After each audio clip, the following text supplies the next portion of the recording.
Hello and welcome to ELC computers. जो आज हम स्टार्ट कर रहे हैं वो है एक्सपोर्ट एंड इंपोर्ट। बहुत से स्टूडेंट्स हमें मैसेज करके कह रहे हैं कि सर आप काइंडली हमें एक्सपोर्ट एंड इंपोर्ट से रिलेटेड भी वीडियोस अपने चैनल पे अपलोड करें। तो हम लोग अपने चैनल पे एक्सपोर्ट एंड इंपोर्ट के लेक्चर भी स्टार्ट कर रहे हैं। इसके साथ हम लोग फ्रीलांसिंग जो आप लोग घर बैठे कमाना चाह रहे हैं अपनी स्किल से, उन लेक्चर्स को भी स्टेप बाय स्टेप सीखेंगे। कहने का मकसद हम इस प्रोग्राम में, इस कोर्स के अंदर हम लोग एक्सपोर्ट एंड इंपोर्ट के साथ साथ फ्रीलांसिंग को भी फोकस कर रहे हैं। एक्सपोर्ट एंड इंपोर्ट को सबसे पहले हम फोकस करें, जो चीज़ हम अपनी कंट्री के अंदर, अपने मुल्क के अंदर बना के, फॉर एग्जांपल कोई गुड्स जैसे surgical items, sports wear, leather, कोई भी आप प्रोडक्ट जो अपनी कंट्री के अंदर बना के बाहर कंट्री के अंदर भेजेंगे, एक्सपोर्ट इस चीज़ को कहा जाएगा। उसकी मेकिंग, उसकी शिपमेंट, उसके डॉक्यूमेंटेशन, सर्चिंग, कस्टमर कैसे सर्च करने हैं, कस्टमर को मैसेजेस कैसे करने हैं, उसके बाद अपनी मार्केटिंग, ट्रेडिंग, इन चीज़ों को स्टेप बाय स्टेप हम लोग इस कोर्स के अंदर डिस्कस करेंगे। सबसे पहले जिन स्टूडेंट्स ने हमारे चैनल को सब्सक्राइब नहीं किया तो सबसे मैं रिक्वेस्ट करूंगा हमारे चैनल को सब्सक्राइब करें, ताकि आने वाले लेक्चर आप लोगों को ज़रूर मिले और मैं अपनी चीज़ों को मज़ीद आप लोगों के साथ शेयर करूं। तो सब स्टूडेंट हमारे चैनल को सब्सक्राइब करें और हमारे चैनल्स पे वीडियोस को पूरा देखें। जब तक आप कंप्लीट वीडियो नहीं देखेंगे तो एक चीज़ याद रखिए, बहुत सी चीज़ें आप लोगों को क्लियर नहीं होंगी। तो इसलिए इस कोर्स के अंदर आपको स्टेप बाय स्टेप हर चीज़ को समझना है, उसको प्रैक्टिकली करना है, हम लोग फिर एक्सपोर्ट को समझ सकते हैं। तो आइए आज का लेक्चर स्टार्ट करते हैं। जैसे कि हम एक्सपोर्ट की बात कर रहे हैं कि हम कोई भी चीज़ हम कोई भी गुड्स जो अपनी कंट्री में बनाते हैं और उसको बाहर कंट्री में बेचते हैं, तो उसके लिए हमें सबसे पहले क्या प्रोसीजर करना है उसको हम डिस्कस करते हैं। सबसे पहले अगर हम एक्सपोर्ट करना चाह रहे हैं तो हमें अपनी कंपनी नेम रिजर्व करवानी है चैम्बर में। Chamber like SCCI, Sialkot chamber of commerce, जो हमारी सिटी का है, इसमें आप लोग जाएंगे। इसी तरह अगर आप किसी और सिटी में हैं, किसी और कंट्री में हैं, जहाँ पे भी आप लोग अपना बिजनेस स्टार्ट करना चाह रहे हैं, वहाँ पे आप लोग अपने चैम्बर में या जहाँ पे आपकी कंपनी रजिस्टर होती है वहाँ पे जाएंगे और वहाँ से अपनी कंपनी का नाम रिजर्व करवाने के लिए फॉर्म सबसे पहले लेंगे। अब ये फॉर्म कैसा होता है, मैं आप लोगों को सियालकोट चैम्बर ऑफ कॉमर्स का फॉर्म चेक करवा रहा हूँ, दिखा रहा हूँ। तो देखिए इस फॉर्म को अगर आप लोग देखेंगे तो इसमें सबसे पहले लेफ्ट साइड पे आपसे आपका नाम, आपका CNIC नंबर और एड्रेस पूछ रहा है। आप लोगों ने अपने ID कार्ड से अपना नेम, अपना ID कार्ड नंबर और उसके बाद जो एड्रेस है वो इसके ऊपर टाइप कर देना है। सिंपल सी चीज़ है। राइट साइड पे अगर देखें तो उसने 5 आप लोगों को लाइंस दी हैं जिसके अंदर आप अपनी कंपनी नेम्स सेलेक्ट करेंगे। अब बेसिकली 5 नेम इसलिए है कि आप लोग एक नेम भी लिख के दे सकते हैं, आप लोग 5 नाम भी लिख के दे सकते हैं, लेकिन क्योंकि जब आप चैम्बर में ये नाम लेके जाएंगे तो वो नाम ऑलरेडी रजिस्टर होने की वजह से आप लोगों को वो नेम नहीं मिल सकते।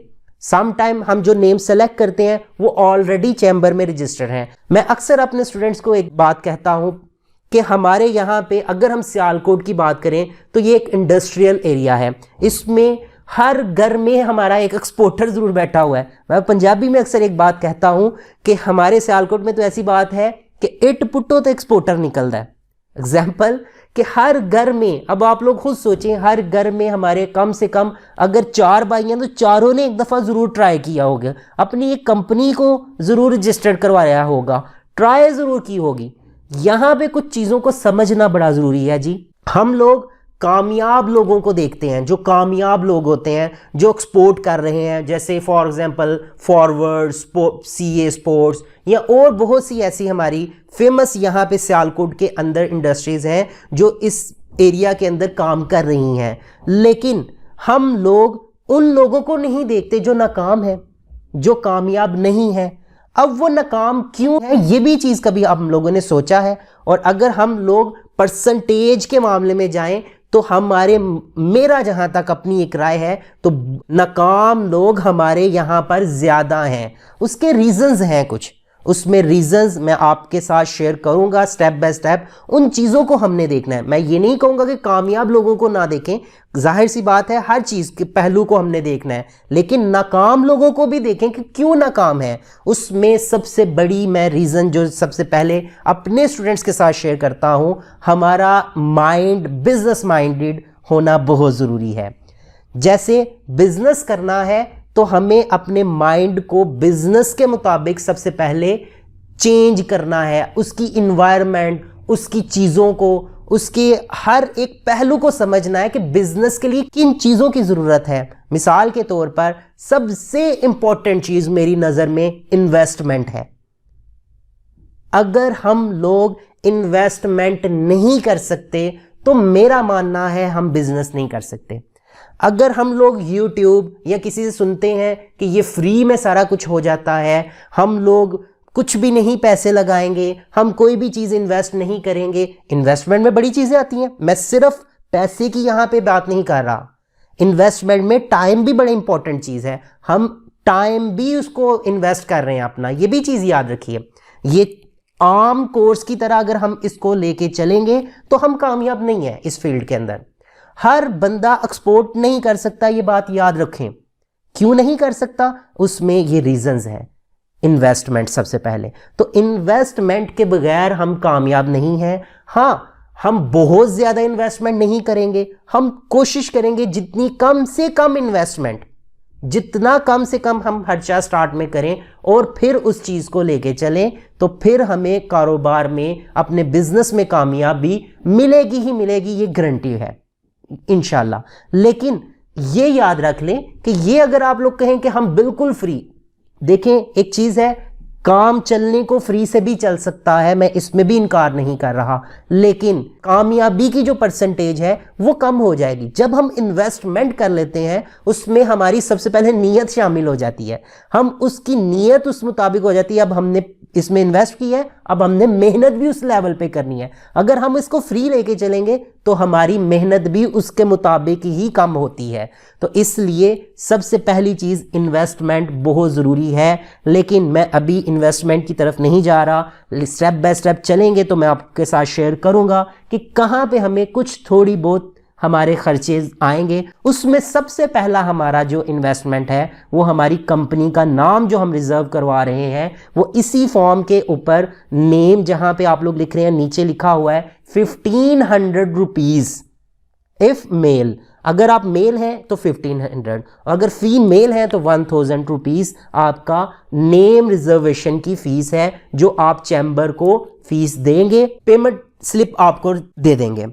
अब जो नाम की बात हो रही है, नाम बड़ा इंपॉर्टेंट होता है मेरी नज़र में। अगर आप लोग नाम सेलेक्ट कर रहे हैं तो कोशिश करें इंटरनेशनल मार्केट को माइंड में रख के आप नेम को सेलेक्ट करें, जो इंटरनेशनल मार्केट के मुताबिक हो, आपके जो आपके कस्टमर हैं उनके लिए फ्रेंडली हो। तो नेम कोशिश करें कोई अच्छा चूज़ करें, कैटेगरी उसमें अच्छी चूज़ करें। अगर आप कैटेगरी आप ऐड कर लेते हैं तो वो भी एक अच्छी चीज़ है। इन चीज़ों को आप अपने माइंड में रख के काम करेंगे तो आप लोगों को इस चीज़ का फ़ायदा ज़रूर होगा।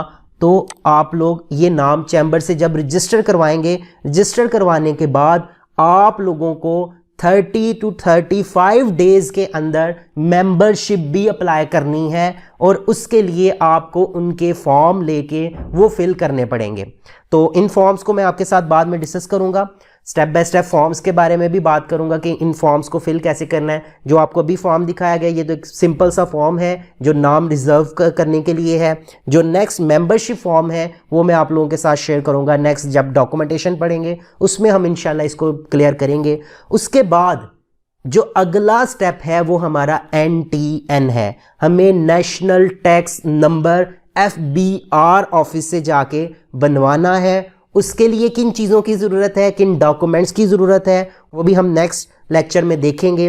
NTN मैं बेसिकली आज आप लोगों को ये क्लियर करना चाह रहा हूँ कि अगर हम बिजनेस एक्सपोर्ट का स्टार्ट करना चाह रहे हैं तो हमें किन चीज़ों की ज़रूरत सबसे पहले है। उसमें कंपनी का नेम रिजर्व करवाना, चैम्बर से मेंबरशिप अप्लाई करना, NTN national tax number FBR के ऑफिस से बनाना। उसके बाद हमारे पास बैंक अकाउंट का होना लाजमी है, जिसमें हमारी पेमेंट ट्रांसफ़र होनी है, LC ओपन होनी है, वो भी हम स्टेप बाय स्टेप डिस्कस करेंगे। उसके बाद हमें नेक्स्ट वेरी इंपॉर्टेंट वेबसाइट, जो हमारी एक शॉप है, हमारा एक स्टोर है जिसमें हम अपनी प्रोडक्ट को रखेंगे, उसको क्रिएट करवाना भी बड़ा ज़रूरी है। और उसके अंदर हम लोग सर्जिकल, स्पोर्ट्स वेयर, लेदर, हर चीज़ नहीं रखेंगे। ये चीज़ बड़ी इंपॉर्टेंट है। हम जब काम स्टार्ट करते हैं तो सबसे पहले ये सोचते हैं यार हर चीज़ रखते हैं, कोई ना कोई कस्टमर तो किसी ना किसी चीज़ को तो लेगा।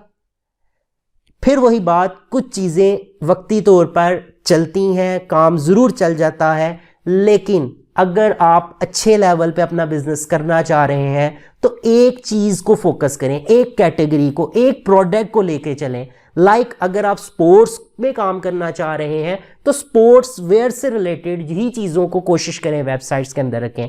अगर आप सर्जिकल से लेके चलना चाह रहे हैं, सर्जिकल आइटम्स को ही लेकर चलें, वो ज़्यादा आपकी बिजनेस के लिए इफेक्टिव होगा। ये बात याद रखिए। मेन चीज़, हमें हर चीज़ को स्टेप बाय स्टेप लेके जब तक नहीं चलेंगे तब तक हम कामयाब नहीं हो सकते। तो इसके लिए हमें इन चीज़ों के लिए तैयार होना है, लालच में नहीं आना, स्टेप बाय स्टेप फोकस करना है। सबसे पहले एक चीज़ याद रखें, हमें ये नहीं सोचना कि आज हम शुरू कर रहे हैं कल ही हमें डॉलर्स की बरसात होना शुरू हो जाएगी। नहीं, हमें 6 से 8 महीने सबसे पहले ये सोचना है, हमने सीखना है। लर्निंग प्रोसेस हमारा ये गुजर रहा है, हम सीख रहे हैं, हम लोगों ने चीज़ों को समझना है सबसे पहले। फिर ऑटोमेटिक आपको कस्टमर को डील करना भी आएगा, अपनी प्रोडक्ट को मैनेज करना आएगा। जैसे आपका एक कस्टमर कह देता है कि फॉर एग्जांपल मुझे ये चीज़ है, आपकी एक गुड्स है, एक आपकी प्रोडक्ट है, इसकी प्राइस बता दो। आपके पास प्राइस नहीं होती तो आप 1-2-4 दिन गायब हो जाते हैं। आप लोगों को उसकी प्राइस के बारे में भी अपना होमवर्क सबसे पहले करना है, उस प्रोडक्ट के मटेरियल के बारे में करना है, कहाँ से कम रेट्स मिल रहे हैं, कहाँ से ज़्यादा रेट्स मिल रहे हैं, क्या डिफरेंस है उस प्रोडक्ट के अंदर, ये भी चीज़ें आप लोगों ने समझनी है सबसे पहले। तो सबसे पहले इन चीज़ों पे फोकस करना शुरू करें, इन चीज़ों को समझना शुरू करें। हम सबसे पहले ही कस्टमर को सर्च करने की तरफ चले जाते हैं, हम सबसे पहले ही कस्टमर को और डॉलर्स की सोचना शुरू कर देते हैं। नहीं, सबसे पहले आप लोगों ने ये सोचना है कि हम इसके ऊपर काम कैसे करेंगे, हमारी प्रोडक्ट से रिलेटेड, टाइमिंग से रिलेटेड। टाइमिंग बहुत ज़्यादा इंपॉर्टेंट रोल अदा करती है। हम क्या करते हैं, हम दिन को बैठ के भी मेल सेंड कर रहे होते हैं, मैसेजेस सेंड कर रहे होते हैं। वर्किंग आवर्स देखें, अगर हमारे वर्किंग आवर 9 to 5 है, 9 to 2 है, इसी तरह आप जिस कंट्री में मेलिंग कर रहे हैं वहाँ पे भी वर्किंग आवर्स को फोकस करें।